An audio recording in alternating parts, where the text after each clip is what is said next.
Ya, baik. Bismillahirrahmanirrahim. Assalamualaikum warahmatullahi wabarakatuh. Di sini saya akan mempresentasikan praktikum dari pemrograman berorientasi objek yang merupakan tugas 2 dari dosen pengampu Ari Gunawan Eskom MMMC. Berikut langkah-langkahnya. Yang pertama, kita akan membuat database terlebih dahulu. Untuk membuat database, silakan siapkan program yang bernama exam. Singkatannya Cross Apache MySQL, PHP, dan Perl. Nah, di sini saya kenapa menggunakan ini? Karena lebih mudah untuk dioperasikan dan juga lebih mudah dipahami dari segi pemrosesannya. Langkah selanjutnya yang kita lakukan adalah mengklik tombol start. Seperti ini nih, tombol start ini diklik. Setelah diklik, yang MySQL juga tuh. Jadi ada dua modul yang harus di start. Yang pertama adalah Apache, yang kedua adalah MySQL. Nanti yang akan kita gunakan adalah MySQL. Kita klik button adminnya.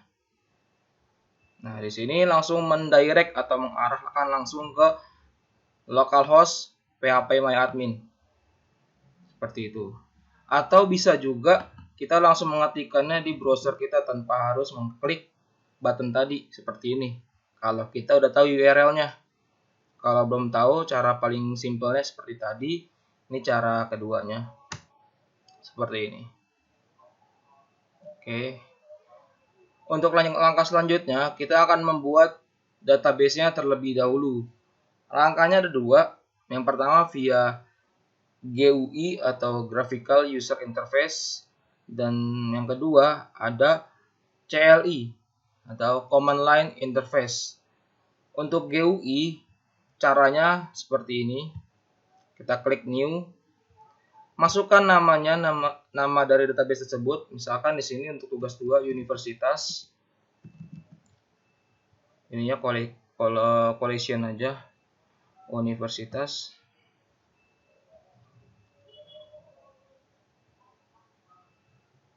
Ya, ini ada pemberitahuannya.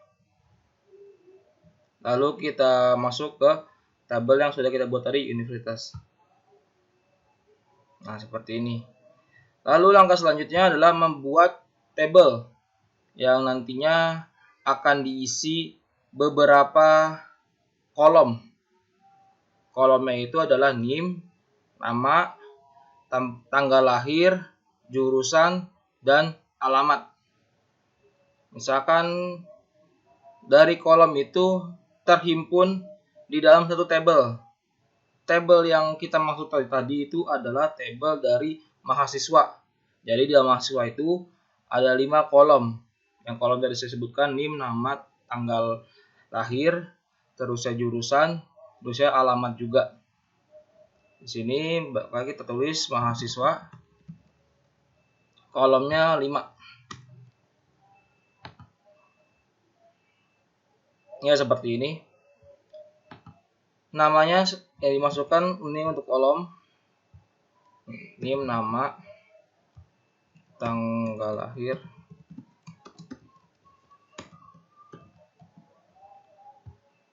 jurusan, lalu alamat.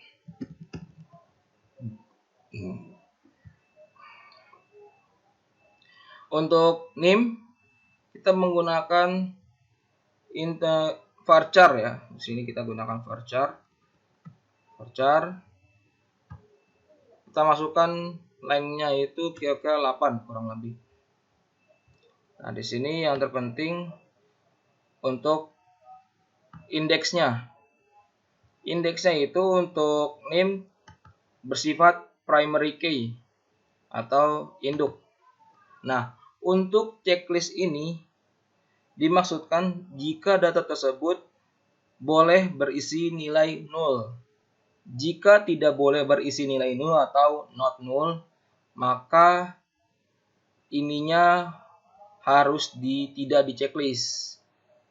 Sedangkan jika membolehkan nilai yang akan masuk ke kolom bersifat null, maka ini boleh di checklist seperti ini.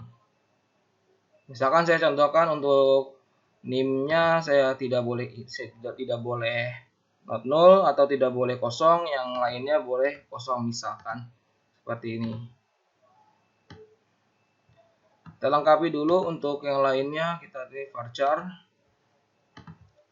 semua.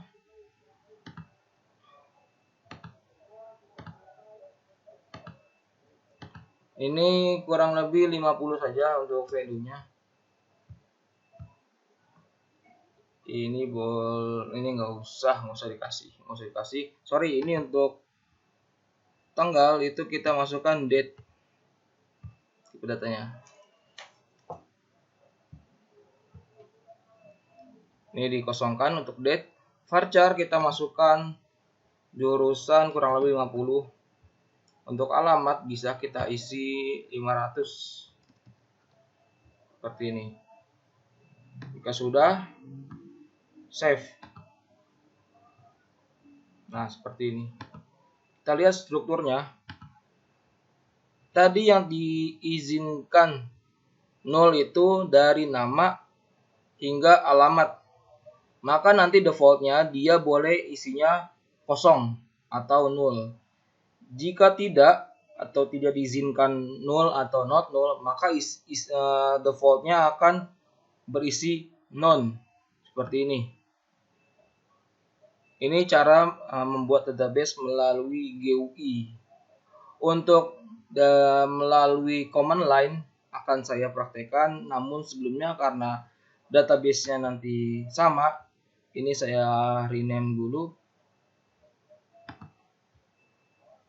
Saya rename menjadi mahasiswa. Sorry, mana? Ini saya rename menjadi Universitas GUI. Untuk membedakan mana yang GUI, mana yang CLI. Oke, kembali ke awal menu home-nya. Ini menu home-nya seperti ini. Nah, ini saya rename jadi Universitas GUI. Sekarang kita buat nama database-nya Universitas. Ini melalui CLI. Nah, ini yang sesuai dengan tugas. Karena di tugas itu ada struktur dari database yang harus kita lengkapi. Nah, untuk CLI kita tidak menggunakan ini. Kita langsung ke menu SQL. Nah, di sini kita buat struktur kodenya. Yang paling pertama itu adalah create database. Database-nya apa? Database-nya universitas. Jangan lupa titik koma. Lalu digunakan database tersebut. Use universitas. Lalu create, buat tabelnya. Universitas ini. Buat tabelnya itu adalah mahasiswa. Dengan value-nya sebagai berikut. Jangan lupa ini taruh titik koma, biasanya di sini yang suka lupa. Untuk kolomnya itu kita masukkan name, tipe datanya varchar. Di sini length-nya 8, primary key. Nah, di soal ini dia boleh null sifatnya. Mungkin nanti itu sudah diwakilkan dengan primary key, makanya dia sudah tidak perlu lagi memasukkan istilah not null lagi. Lalu selanjutnya nama varchar ini 50. Nah, di sini ya not null karena tidak boleh kosong. Lalu tanggal lahir di sininya date, di sininya not null juga, tidak boleh kosong. Lalu jurusan varchar ininya 50, lengthnya, lalu ini not null, tidak boleh kosong juga. Yang terakhir alamat varchar juga lengthnya 500, not null. Nah, untuk yang terakhir kita tidak boleh menggunakan koma lagi, karena koma itu merupakan separator dari MySQL. Separator itu adalah pemisah dari sintak kode sebelumnya dengan kode selanjutnya. Nah, ini kurang lebih kodenya, tinggal di blok lalu di go.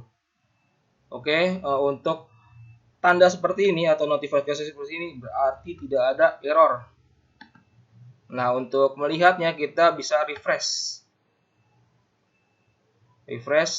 Nah, di sini ada dua, ada universitas sama universitas GUI. Ini yang tadi pertama kita buat, ini yang baru tadi kita buat yang kedua. Nah, kita lihat struktur dari mahasiswa tersebut. Nah, strukturnya seperti ini. Dengan atributnya non semua. Artinya tidak boleh kosong. Seperti itu. Ini ada garis, ini menandakan dia itu adalah primary key atau data yang tidak boleh ganda. Untuk pembuatan database mungkin saya akhiri sampai sini. Nextnya kita akan membuat project yang akan terintegrasi dengan database yang kita buat ini. Nah, untuk projectnya itu saya akan buat menggunakan bahasa pemrograman Java. Oke, sekian. Wassalamualaikum warahmatullahi wabarakatuh.